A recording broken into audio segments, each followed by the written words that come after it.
Welcome back to ReadingBear. Today, we will take a look at some new malicious compliance stories. And if you enjoyed my content, please don't forget to subscribe to my channel and post some bear emojis in the comments. Let's go! The first one is titled, "Don't want to go through when I say you can? Then wait for half an hour." A little bit of backstory before I get into this. I work in a feeder factory for a huge international company selling anything and everything electrical based. On our particular site, we manufacture cable protection, both the conduit and the fittings at the ends. I am the team leader of the machine shop, CNC lathes and multi-spindle Wickmans, but I also use the forklift to bring down and put away our brass bars for production. These are around 4 meters long and can weigh between 200 kilograms and 600 kilograms and are stored up to 8 meters upwards. Not a good thing to fall on you. As such, we have a barrier system set up to prevent people just walking past you when you are moving material in case of dropping. These are just pull-over fabric barriers, but they are obvious to anyone walking around.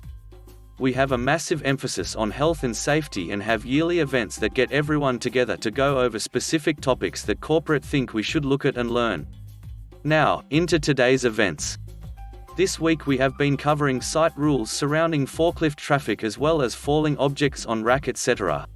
One of the customer support girls had come out of the training and stood at the barrier I had put up while I was working on the forklift.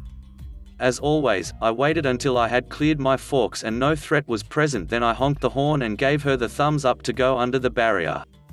She did not move. I called out and said she could go through, but she shouted back saying that she was not allowed to go through until I had finished what I was doing and opened the barriers. Now I know this is wrong because I was the one who set up the system and I had told everyone that I will wave people through as and when.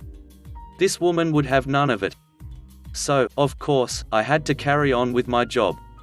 However, today I had the job of reorganizing our racks to an easier layout, and this had already taken me 2 hours of work. Half an hour later and she was still standing there as she had no other route to where she worked and refused to go through. At this point I decided it was time for a break, so I got off the truck and opened the barriers.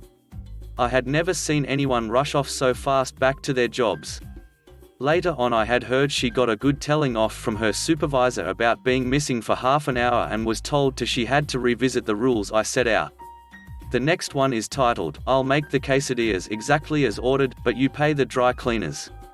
Still on hubby's account, an autocorrect error and my son's hungry stomach reminded me of my first conscious MC. It also kept away from Mexican food until I met my husband. Back in the beginning of the 21th century, I was working in a cafe, sandwich shop. It was a 24/7 shop in a prime location in an area with a lot of uni students and very active nightlife, and the road was a major artery for anyone traveling in or out of the city. When I started, as a first-year uni student trying to make some money, the shop was one of 4 of a small chain. Gary, the owner-manager, has bought the rights from the original shop. Gary was also doing quality control for the shop, because at that point every shop had separate vendors. Fast forward 2 years. The original owners decide to incorporate because they have a lot of offers for franchising and a couple of problems with quality control have appeared. So, they bought back all the shops and instituted a more centralized approach to vendors. That was good for Gary, because he was the owner of the building, so he basically became a salaried manager and got extra income from the rent. Initially, nothing changed. We were still number 2 in sales, product was good. Then Dick entered the picture. Dick was the new regional manager. The small chain had become big enough to reach national level and the person responsible for quality control. He was considered something of a golden boy, having a business degree and helping with the expansion. The problem came from his ego. You see, Dick had done a cooking workshop that provides a certificate but nothing more, and considered himself something of a chef. His first major change was installing a crepe station. Not restaurant quality crepes, but crepes on the go, folded like a triangle. That is important for later. While a witch to learn at the beginning, it quickly became one of our best sellers. We usually went over 10 L of crepe mixture on a slow day.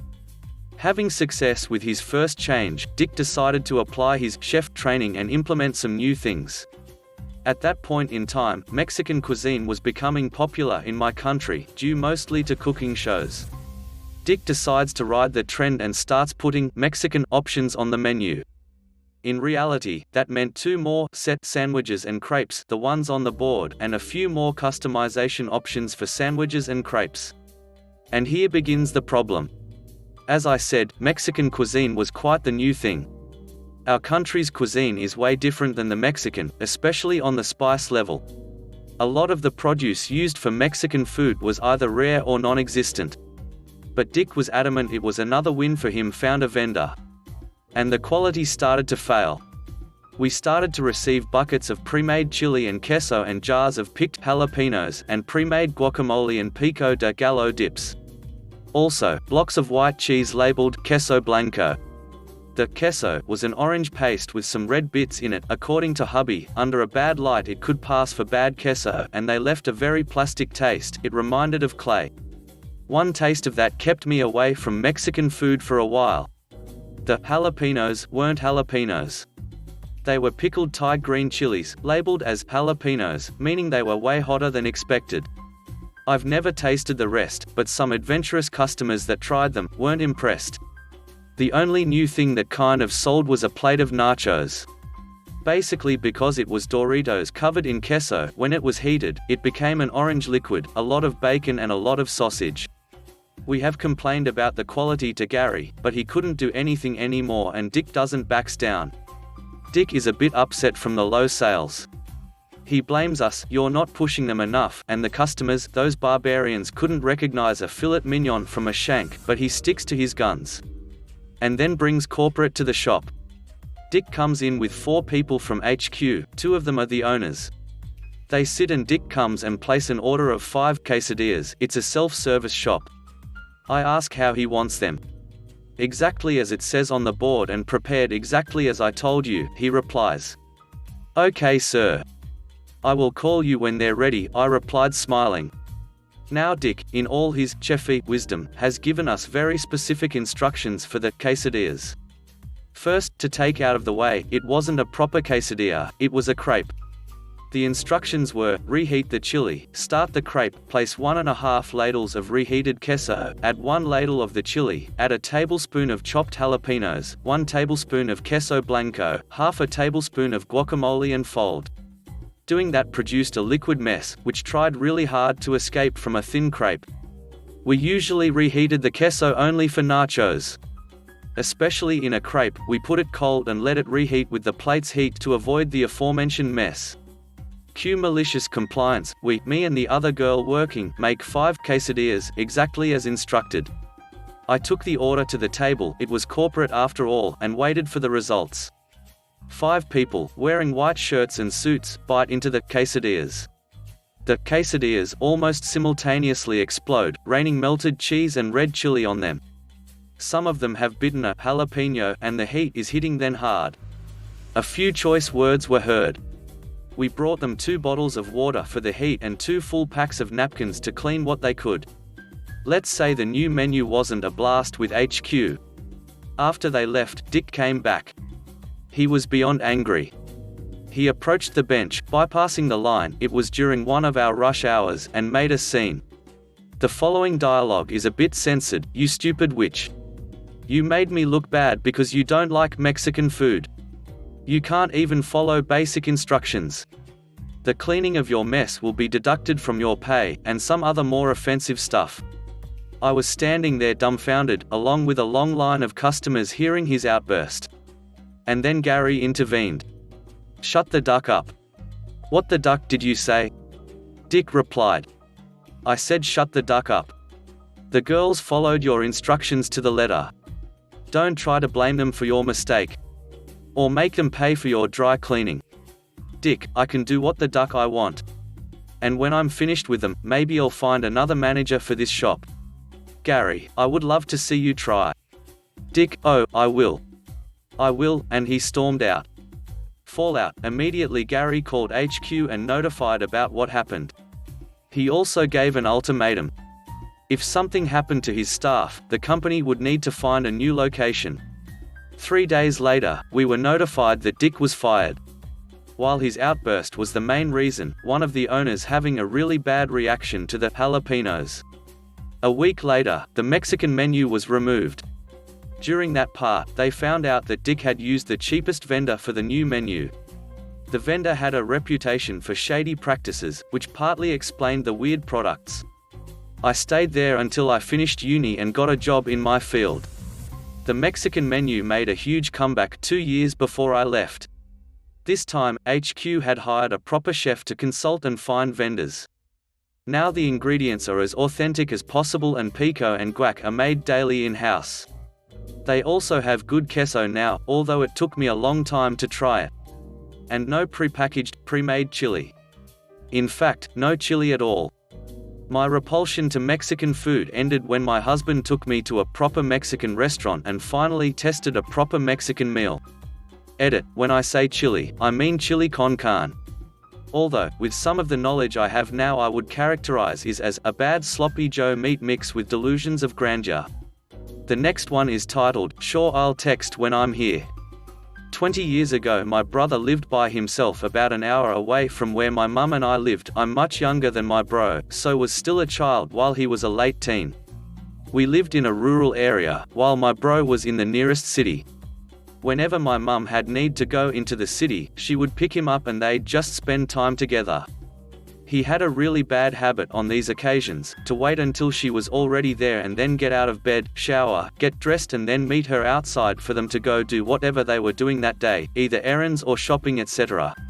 This process would take anywhere from 10 minutes to half an hour, which would eat into the time Mum was willing to spend in the city. One day Mum arranged to see him, and he just said, "Okay, just text me when you're here." The next day, she texted him, "I'm here," as she was leaving her house, an hour away from my bro. So my bro got up, got showered and dressed and went to stand outside, looking for her car.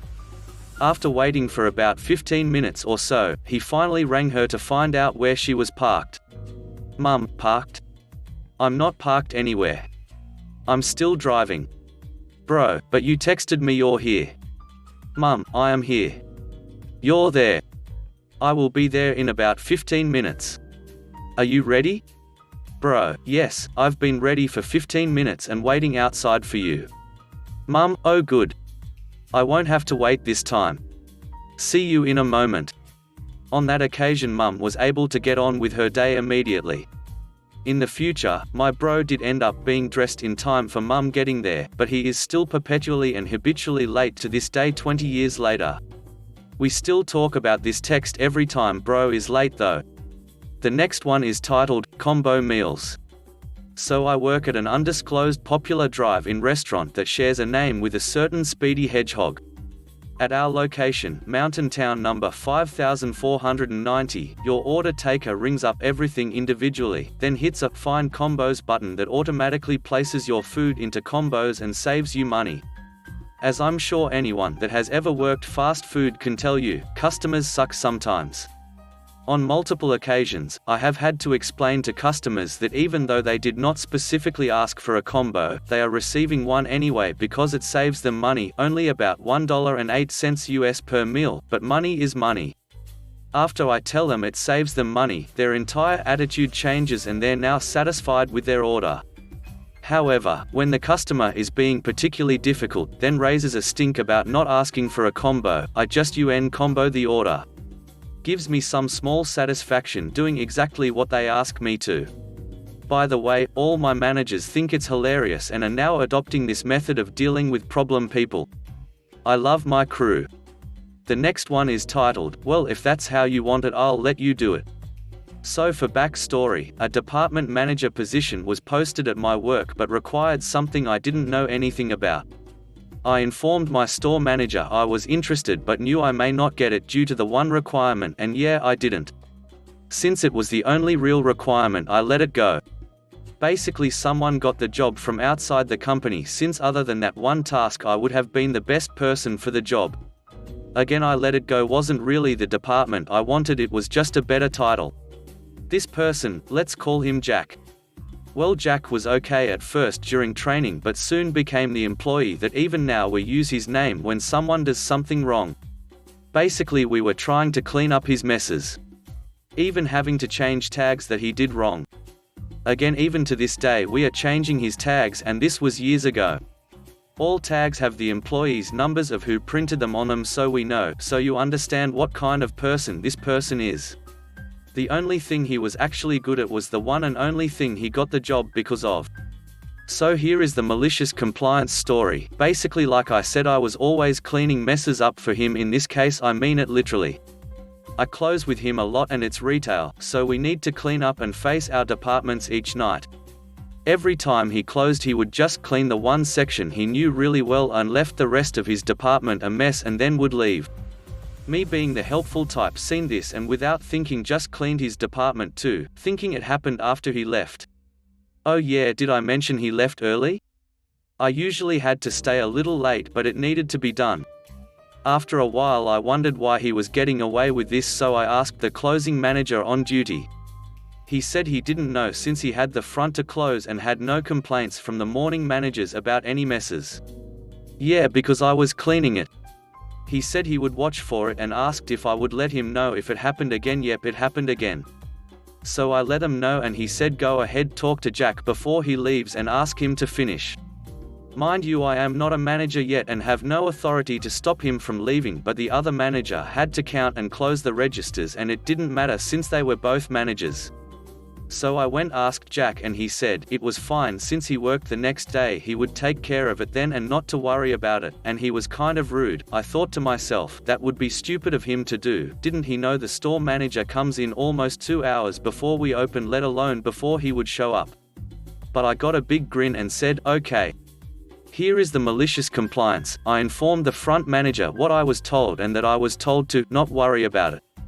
And told him that is exactly what I was going to do. He had the same thought I did as I said it.